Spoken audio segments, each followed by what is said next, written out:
Want to start by just saying I apologize. I know we kind of gave you a schedule ahead of time. We had problems at our complex all day long today. I don't know if it was construction or not, but at first we had no internet. Sharif, run off the field! At first we didn't have internet service during the day, and then when we got done our team meeting, we went to watch film, and all the film was down. So rather than having meetings, we just moved practice up. So that's why we came out early, just trying to keep you guys on your toes, and apologize for that. Open up the questions. What was the reaction, and then what would have that reaction have been if it weren't bye week? Well, reaction from the coaches or reaction from the players? Coaches and players. Two completely different reactions. Coaches were not real happy, but with it being a bye week, you're right, it helps. Players were ecstatic and screamed and hollered, and then I said, how many in here are computer science majors? And 3 or 4 raised their hands. I said, don't get any ideas, because I don't want them thinking they can hack the system and get out of meetings and stuff like that. But we were able to move study hall up earlier, which is good. We were able to move training table up early, so it's good. It's a positive. And we were still able to come out and get a lot of work done. Having Wally Triplett here, what does that mean, and what did he say to you guys? Well, it's obviously pretty cool. It's a shame because probably enough of our kids don't know the story.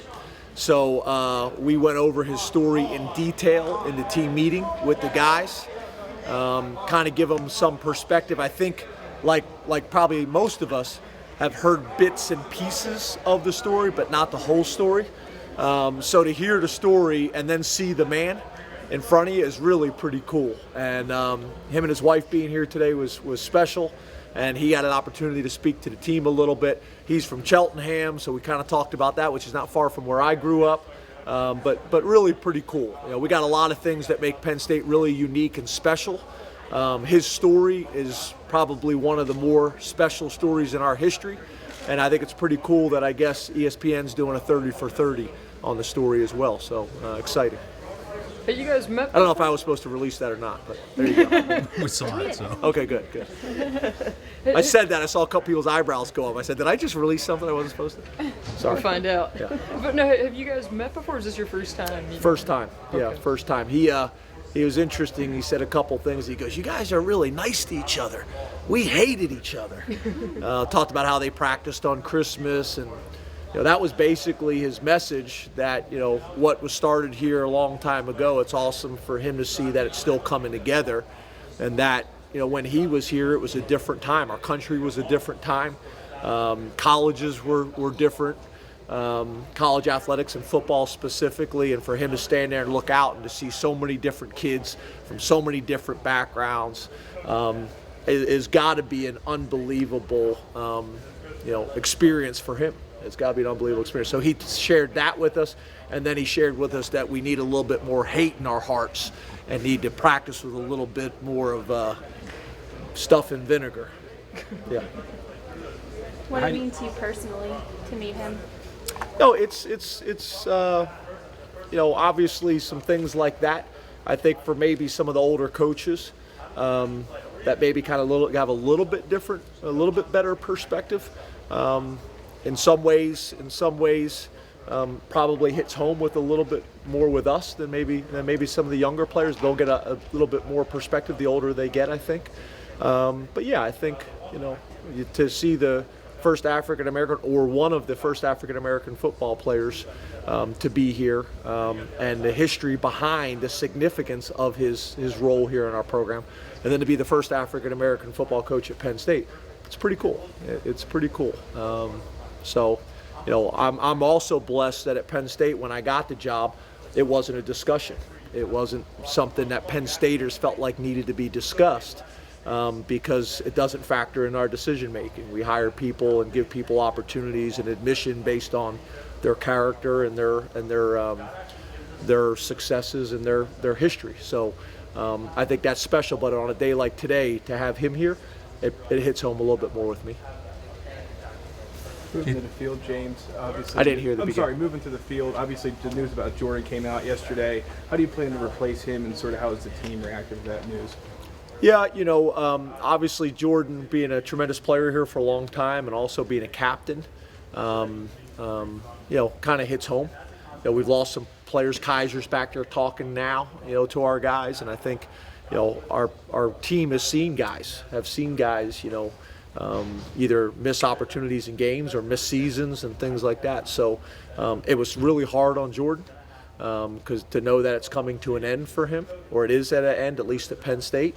But we've also played other guys and had other guys prepared and things like that the next guy will step up. And we've done that all year long. I mean, you guys have seen, we've had a lot of guys miss either one or multiple games, and guys have had to step up. Jordan's been hurt several times this year where we've had to come out for a series or quarters and things like that, and other guys have been able to go in and play. I think, there are certain positions and certain players that have played every rep, and you lose them, it'd be a little bit different.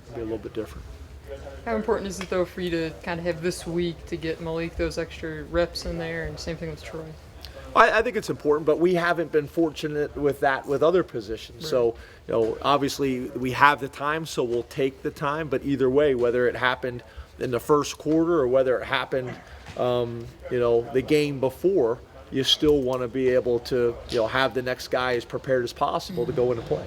So, I do think for our planning purposes to know, it's different when you're kind of waiting up till the last minute to know if you're going to have a guy or not. At least with this, we know and we can plan accordingly. With that said, James, it's so late in the season. I mean, do you even consider not taking somebody out of a red shirt, or are you going to go through you have? We had some discussions on that. We had some discussions. At this point of the season, you'd prefer not to. So we kind of had some discussions about what the other options are going to be. Right now, we feel like we're going to be okay, but there is some contingency plans is in place. Were you with him or around him when he found out from doctors and trainers that he was out?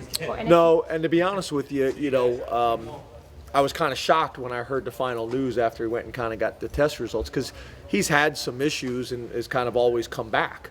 So I actually felt bad that I kind of wasn't there and wasn't more involved. So I set up a meeting to visit with him, and he kind of said he was the same way. He didn't expect it to be season-ending injury either. So, but no, I wasn't there, and I'm not typically there. They're usually going to see a doctor or going to Hershey or whatever it may be to make those decisions. I'm not usually in those medical decisions or in those offices at those times anyway.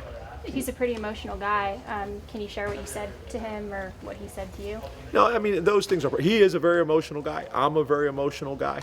One of the things that was great, and I think you guys know this, is he was invited to be in a Senior Bowl. Him and Carl. So one of the things that was really nice, they didn't know that, huh? Okay, well now you know that. I don't know what I'm supposed to be releasing or not. So I just talk. Just say it all, right? You'd love that, wouldn't you? You'd love that. So one of the things that was nice is, we were able to have a discussion about some bad news, and then I was also able to deliver some good news to him. So that's always nice when you're able to do things like that to balance it out. But he's been a special kid and played here. He's going to graduate, and he's had a tremendous experience. So, I'm really proud of him. So will he be okay then to play the Senior Bowl or participate in Penn State's Pro Day? Like, this isn't like something that's going to keep him out for a long time? He's not going to play the rest of our season. Right, but will he be okay to play, Pro Day or the Senior Bowl? Yeah, I don't talk about injuries. He's not going to be able to play the rest of the season. I asked him. He didn't want to release me and Chris had it typed up different. He did not want the specifics of his injury released at this time. I'm not going to release them now. I don't know. I'm not a doctor. I don't know how he's going to heal. It just happened a week ago. I'm not going to get into those specifics. Two more. What did you get? We just saw, James. How do you guys use that to evaluate these young guys? Yeah, it's basically a head start. It's a head start on spring ball. It's a head start on summer camp, just like bowl practices will be as well. It's one thing to do skellies, which a lot of those guys have had work in skellies. It's another thing to do, situational drills. It's another thing to go out and play live, except for the quarterback, and see how they're actually going to react. How are they going to break a tackle when it's live? It allows you to see some of the quarterbacks and their ability to run and move and things like that. Same thing in tackling. Guys that look great in drills, live tackling is a different deal. So it gives us the the opportunity to evaluate them in a more of a live situation and see how they are. Some guys, as we all know, in game situations really step up and make big plays, and some guys kind of disappear and kind of fade into the shadows and those types of things under pressure situations. So the more live work that we can get them, especially at this time where if they do roll an ankle or anything, it's not a big deal because they're probably not going to play on Saturday. We got time to get them back. So it's been good. Are those redshirt freshman offensive linemen? Obviously, we haven't seen them, but are they making the kind of steps forward that you guys want at this point? And they are, but they're probably still a year or so away. I think I've mentioned to you guys before that typically if you got it rolling the way you want, you really shouldn't play on offensive line or really the D line until your redshirt sophomore year.